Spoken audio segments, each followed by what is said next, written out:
गुरुदेव, आपके चरणों में कोटि कोटि प्रणाम। गुरुदेव भगवान, हमने संसार में जिनको अपना आश्रय मानकर जीवन साथी के रूप में वर्ण किया और जीवन समर्पित कर दिया, उन्होंने ही जब हमें ठुकरा दिया और जीवन की मझधार में बिल्कुल अकेला छोड़ दिया, इतना सब होने पर भी उनके प्रति अति मोह आसक्ति खत्म होकर सिर्फ और सिर्फ श्री जी के चरणों में कैसे लगे? एक बार मार्कंडेय जी के आश्रम के पास सुरथ नाम का एक वैश्य और एक राजा दोनों आपस में मिले। तो राजा से पूछा, आप जंगल में यहाँ कैसे? कहा, मेरा राज्य छिन गया है, पर मैं वही राज सिंहासन, वही राजमहल, वही रानियां, ये हमारा चिंतन नहीं जा रहा है।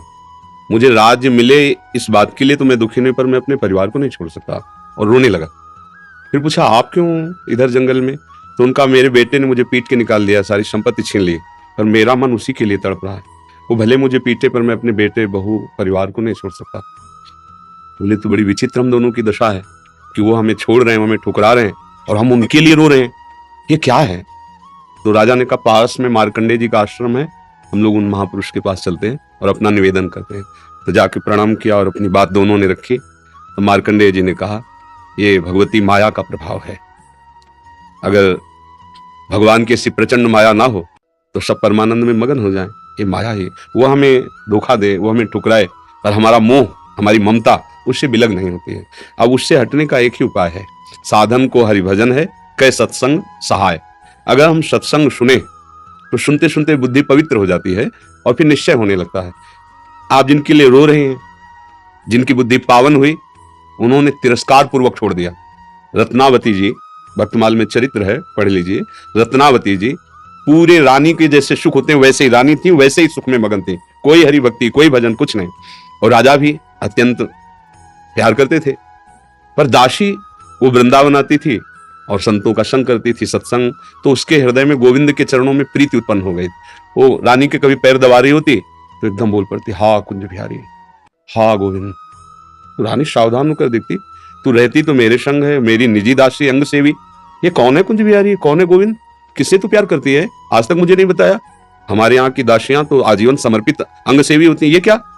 तो मुस्कुरा दी, बोली, महारानी आप अन्यथा मत समझना, ये कोई व्यक्ति नहीं हम जिससे प्यार करते हैं। नहीं नहीं, तू पूरी बात बता दो, मत सुनो, मत सुनो, नहीं किसी काम के नहीं रह जाओगे। और रो पड़ी। भगवान का जो प्यार होता है ना हृदय में, वो अलग कोटि का होता है। वो बस मत पूछो, आप मत पूछो। अब तू और आकर्षित हुई, नहीं नहीं आप बताओ ना। तो जब बैठ करके भगवत चर्चा, उनकी रूप माधुरी, गुण माधुरी, अब वो तो इतना उसके हृदय में अच्छा लगा कि पैर दबाने से हटा के सिराने बैठा लिया। देखो तुम अब वहां नहीं, अब यहाँ बैठ के केवल हमें प्रभु की बात सुनाओ। इतना रंग चढ़ा कि हृदय विकल हो, उनका कैसे दर्शन हो सकते हैं? गोविंद के कैसे दर्शन हो सकते हैं? बिहारी जी के कैसे दर्शन हो? तो उनका, महारानी जी एक ही उपाय है, यदि प्रगट में संतों का संग किया जाए तो निश्चित संत सभा में गोविंद छुपे रहते हैं, वो जरूर कृपा करेंगे। तो रानियों कहीं जा तो सकती नहीं, तुम ऐसा करो, बगल में एक भवन तैयार करवाओ संत सेवा के लिए, और संतों को बुलाओ, और हम स्वयं बनाएंगे, संतों को पवाएंगे, उनके श्रीमुख से भगवत चर्चा सुनेंगे।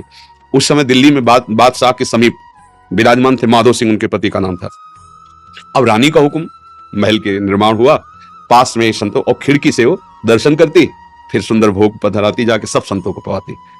ये जब सूचना पहुंची राजा के पास, बिना हमारे आदेश के संत निवास बन जाना, संतों के बीच में, रानी को ऐसे कोई सहज थोड़ी देख सकता, जाना सब हुक्म कर दिया, बिल्कुल नहीं, संतों के समीप जाना बंद, ये सब बिल्कुल, क्योंकि एक राज मर्यादा होती है ना। और कुछ कठोर शब्द कहे। तुरंत नाई को बुलाया, अपना मुंडन कराया और संतों के बीच में बैठ गई। बोले, आज से राज अन्न का त्याग, अगर मैं कहीं रानी हूं, कहीं भी किसी भी अंग में, मैं उसे रानी नहीं रहने दूंगी जो मुझे संत और गोविंद से दूर कर दे, कदाप। ये जब सूचना पहुंची को तो मुड़ मुड़ा के बैठ गई। सोचा ये तो मतलब भारी का भारी अपमान, इससे ज्यादा क्या हो सकता है? अगर मैं मारता हूं तो प्रजा विरोध में हो जाएगी, इसलिए इसको मारना तो है। बोले, एक जंगली सिंह लाओ और छोड़ दो, तो संतों को, रानी को, सबको मार डालेगा। ऐसा ही किया गया। सैनिकों ने जैसे चारा रख के, बकरा आदि रख करके पिंजड़े में सिंह को बंद करके लाए और दरवाजे पे को, वही दासी जो उनकी गुरु थी, वो आरती की सामान दे रही थी और पूजन की थाल लेकर वो ठाकुर जी का श्रृंगार कर, दासी ने कहा, महारानी सिंह, जो ही पिंजरा से खुला गया तो ऐसे मुड़ी, उनका सिंह नहीं नरसिंह, भगवान पधारे, थाल लेके, सिंह ऐसे जैसे कोई गाय ना, सीधी गाय हो, ऐसे तिलक लगाया, आरती की, प्रणाम किया, ऐसे सब देखते रह गए। फिर लौटा सिंह को मारी छलांग, तो जो ऊपर बालकनियों में खड़े देख रहे थे ना मानसिंह के आदमी, फाड़ के फेंक दिया और गुर्राता हुआ भाग गया। अगर हम अपनी भक्ति के रंग में आ जाए तो फिर हमारा ये माया मोह संसार नष्ट हो सकता है, अन्यथा हमारे शब्द तो जरूर अच्छे नहीं लगेंगे, पर सही पूछो तो कृपा है जो असलियत का पता चल रहा है। यहाँ कोई किसी से प्यार नहीं करता। अपने सुख स्वार्थ की जब तक पूर्ति लगती है, हमारा मन जब तक राजी है, तब तक हमें आपको प्यारे कहते हैं, अपना प्यारा बना लेते हैं। और जब हमारा मन कहीं और राजी हो गया तो आपकी तरफ देखते नहीं। संसार का ये स्वरूप, पर मेरे प्रभु का ऐसा स्वरूप नहीं है। सबरी मैया कोई ऐसा थोड़ी बहुत रूप ऊंचे कुल की, ऐसा नहीं था।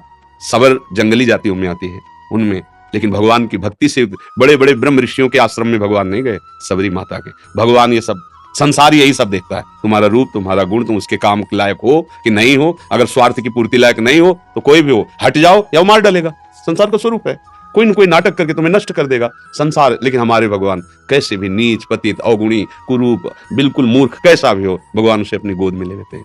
तो एक ही उपाय है, भगवान के चरणों का आश्रय लेना, वही परम पति हैं। देखो मीरा जी ठसक से कहती, मेरे तो गिरधर गोपाल दूसरा न कोई। और ये कभी धोखेबाज नहीं है, कभी धोखा नहीं। हम सही कहते हैं। अगर हमें जैसे बचपन से लगे रहे ना, हमें बात समझ में नहीं आती ना, तो हमें जरूर माइक से कहते हैं कि भाई देखो, भक्ति करना ठीक है, पुण्य है, मंगल है, लेकिन हम अपनी छाती की बात कहते हैं। अभी तक कमी हमारी और कृपा उनकी डुबो रही है। बस अगर कहीं कमी है तो हमारी कमी है, उनकी तरफ से कृपा ही कृपा, दुलार ही दुलार है। ये सच्ची मान लो। अगर कोई प्यार करने वाला है तो प्रभु है। आप कहोगे दिखाई नहीं देते हैं, आपने अपने को देखा है क्या? अगर प्रभु से देखने पर ही प्यार करते हो तो आप अपने से प्यार करते हो ना। देखो ना, आप अपने से प्यार, आपने अपने को देखा है क्या? आप तो शरीर को देख रहे हैं, बिना देखे भी आप अपने को बहुत प्यार करते हैं। आप अपने आप को बहुत प्यार करते हैं। अगर ये पता चल जाए कि हाँ कैंसर हो रहा है और आपको क्षति पहुंच जाएगी तो आप यहां से कटवा देंगे। अपने आप से ज्यादा प्यार आप किसी को नहीं करते, टांग कटवा देंगे आप। अगर ऐसा लग जाए कि अपने को बहुत अशांति, जीना मुश्किल है, आप क्या करेंगे, कैसे मुंह दिखाएंगे, तो आप जहर खा लेंगे, फांसी पे चढ़ जाएंगे। मतलब समझिए, पर आपने अपने को देखा नहीं, जाना नहीं, फिर भी आप बहुत प्यार करते हैं। जो कुछ भी प्यार करते हैं अपने लिए करते हैं, अपने आप से बढ़कर आप किसी से प्यार नहीं करते। पर आपने अपने आप को नहीं जाना तो फिर तुम उन्हीं के अंश हो। जब तुम अपने को नहीं जान पाए तो जैसे अनजाने में आप अपने से प्यार करते हो, ऐसे ही शुरू कर दो प्यार प्रभु से, और उनके तुम हो वो सामने आ जाएंगे पक्का। ऐसा नहीं है तो अब विमान से उतरते हैं, दोस्त की तरह मिलते हैं भगवान। पर बस यही है कि जैसे आप कहो कि हम राष्ट्रपति से हाथ मिला के आ रहे, प्रधानमंत्री से हाथ मिला, तो गांव का आदमी से प्रधानमंत्री से तुम कैसे मिल सकते? क्यों नहीं मिल सकते? भारत के नागरिक है, हम अधिकार पुष्ट करें अपना, और जरूरत दिखाएं तो हमें मिला दिया जाएगा। ऐसे हम अधिकार पुष्ट करें और चाहत हमारी प्रबल हो तो हमें भगवान मिल जाएंगे। वहां तो किसी की सिफारिश की जरूरत नहीं, खुद हमारे हृदय की बात सुन रहे। एकमात्र भगवान के चरणों से ही हमें शांति मिलेगी, वही हमारे हैं। दूसरा तो सब छल हो रहा है, माया का पर्दा पहन करके हमारे साथ छल किया जा रहा है, हमारे समय को नष्ट किया जा रहा है। सत्य बात है, ना हम स्त्री है ना पुरुष है, हम भगवान के अंश हैं, और उनका भजन करके उन्हीं को प्राप्त हो जाए, यही हमारे जीवन का लक्ष्य है। हम तो बड़ी कृपा मानते हैं, जब प्रतिकूलता मिलती है, कोई अपना नहीं होता ना, तब कृपा समझ में आती है कि बहुत कृपा है। नहीं तो इस मोह जाल में फंसकर पूरी जिंदगी बर्बाद हो जाती है। अब सावधान हो जाओ, अब निकल जाओ। पर इधर का रास्ता चलना थोड़ा कठिन है, इसलिए कुछ भी हो जाए फिर इधर नया चुन लेते हैं, नया मित्र चुन लेते हैं, नया घर चुन लेते हैं, नया वर चुन लेते हैं। भाई इधर ही वो खोज शुरू की है ना अनंत जन्मों से, वो ये नहीं समझ पा रहा कि अंदर बैठा है, कह रहा लौट आओ, हमसे मिल लो।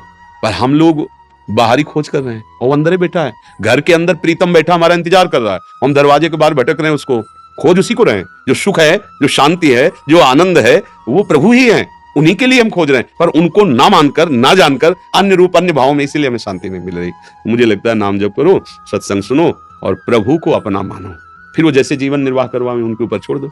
वो चाहेंगे पति रूप में मिल जाएंगे, मित्र रूप में मिल जाएंगे, वो जो चाहे जैसे चाहे, पर अपना जीवन का भार उनको दे दे। ये संसार कपटी और छलिया है, यहाँ कपट और छल ही मिलता है।